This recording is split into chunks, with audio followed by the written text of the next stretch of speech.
You've been told cold calling is dead, that nobody picks up the phone, and it's a total waste of time in a world of AI, email, and social. But the reality is, the single most reliable way I booked over 273,000 meetings with my team isn't from email. It's not from LinkedIn, and it's definitely not for waiting around for marketing to generate inbound leads.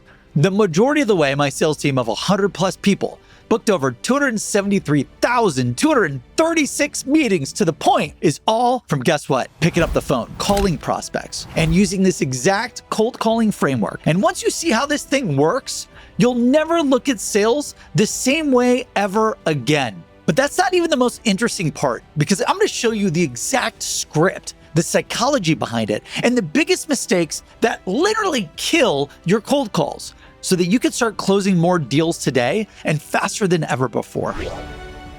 For those of you new to the channel, I'm Bornancin, the CEO of Seamless.ai. And I went from the sales floor at IBM and Google to launching Seamless Sales Automation Platform, from $0 in my 500 square foot studio to generating over $250 million in sales. And I actually used to hate cold calling. But once I cracked this secret code that you're gonna learn today, I booked more meetings than ever before, and now I'm going to share with you that exact playbook so that you can do the same.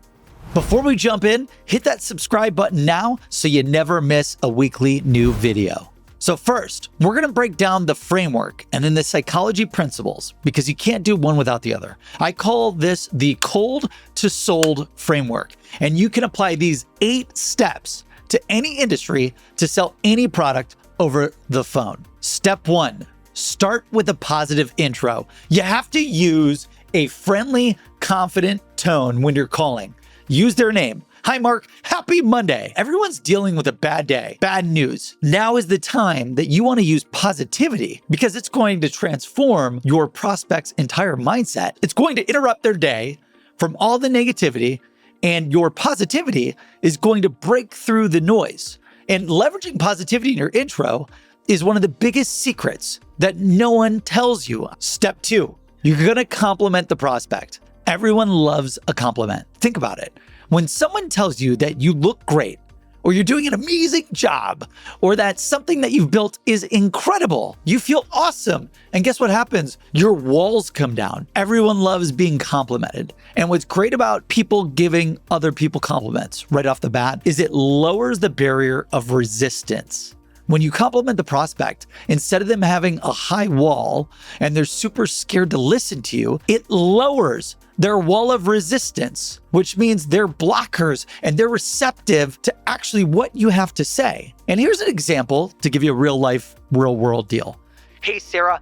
Huge congrats on the award that you won for the best creative ad of the year. I loved it. It made my wife buy the product. I'm super impressed. You could also do this by showing you've done research and done your homework about the company. Hey, I've been following Walmart's e-commerce growth. Congrats on the new tech deployment. And then, boom, you go into the pitch. And this shows you're not just making random calls. You give a damn about the prospects. You care about helping them grow. And you greatly appreciate and admire what they've built, because everyone you call and everyone you talk to has done something amazing in their life. So if you come into the room and you come into the call complimenting them and making them feel great, this changes you from 99% of the shitty salespeople making cold, robotic, bad sales calls that never convert into meetings and never make any money. Next, you have to use a permission-based opener. Whenever anyone cold calls me, they always just barge into the front door. I don't know if you notice this too on my home when I answer the phone,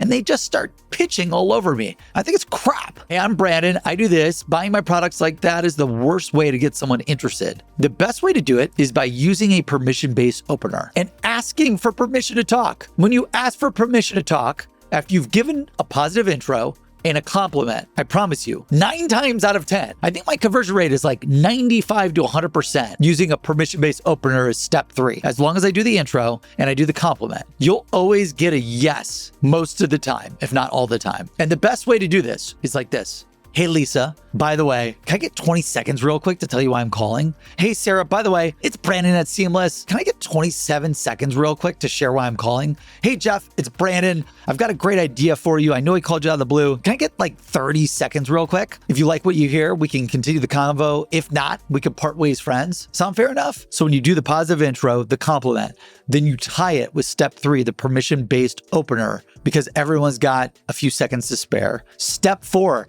identify a personal pain point.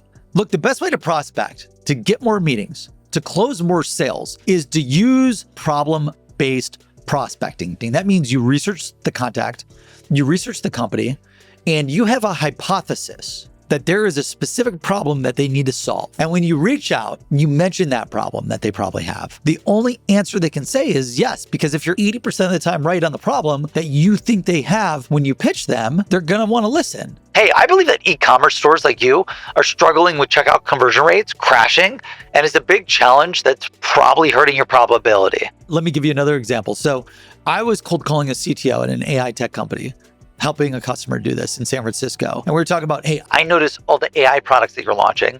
And what I've heard working with other CTOs in your industry, like Nike and Adobe, with the increased AI usage, it's costing them millions a month in AWS server costs. Are you also struggling with an increase in database server costs and LLM costs in the cloud? And do you need help reducing those or cutting those back? Step 5. The solution. This is where you're going to explain how you solve the problem, right? Here's an example. Well, our AI integrates with your site to optimize cart conversions by up to 30% in real time. Our AI audits your entire AWS server database and reduce all the costs and unused space, saving you up to 50% on your AWS bill. If your AWS bill is $1 million, guess what? After using our special secret little AI in AWS, it will drop that bill from $1 million to $500,000. Isn't that amazing? And now number 6, this is where you want to keep it simple. By the way, look, you don't know who we are. We help retailers like Target, Home Depot boost e-commerce revenue. We help CTOs at companies like Adobe and EMC reduce AWS costs by 30 to 70%. Step number 7, always include social proof. I always like to drop a quick win of social proof. Social proof and case studies sell the best, more than anything you say. Target and Home Depot improved their conversion rates by 44% using this. I believe we can help you do the same. Another example could be using 2 social proof case studies. For the AWS example, right? Like Figma reduced AWS costs by 40% doing this. And we recently just worked with OpenAI to reduce their AWS costs by 57%. Then you roll into step number 8, call to action. You want to end with a direct, frictionless close. Would you be open to a quick call later this week? We can get you scheduled for Tuesday at 2 p.m. And when you're making these calls, you never want to use multiple calls to action. Other examples of this, asking for a reply, asking for a meeting, asking them to refer. You never do multiple calls to action in any sales pitch, whether it's a cold call, email, social touch, anything you're doing in your life. Use only one simple call to action and make it dumb easy for your prospect to reply or get back to you to book. Okay, that's powerful, right? But here's where most people blow it. Make sure you don't talk too much. Keep the call about them, not you. Not enough activity.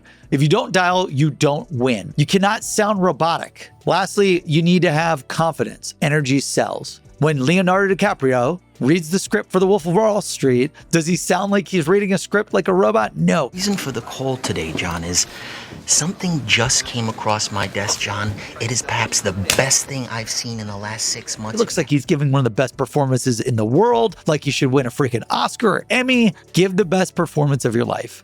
And then lastly, quitting after rejection. Don't quit if you get rejected. Every no is just data for your next yes. Every prospect is going to try to say no to you. Make sure you know how to overcome every rejection, every objection with a great sales objection response, and realize that every no gets you closer to your next deal.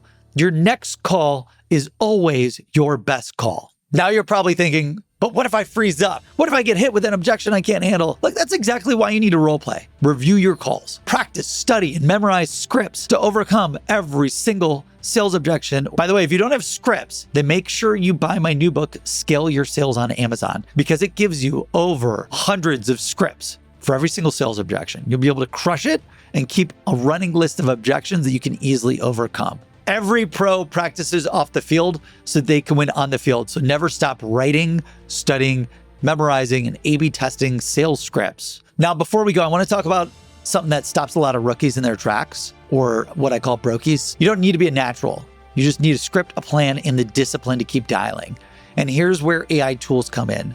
Use the AI software of your choice and steal these exact prompts on the screen. Write a hyper-personalized cold call script for name, title, and company. Complement, permission, pain, solution, proof, CTA.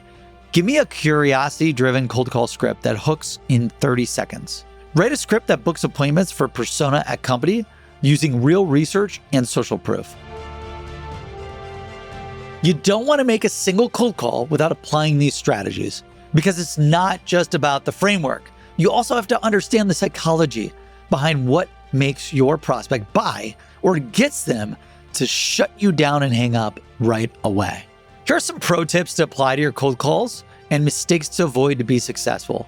Do your research. Know their company, role, and recent wins. You gotta bring high energy and confidence.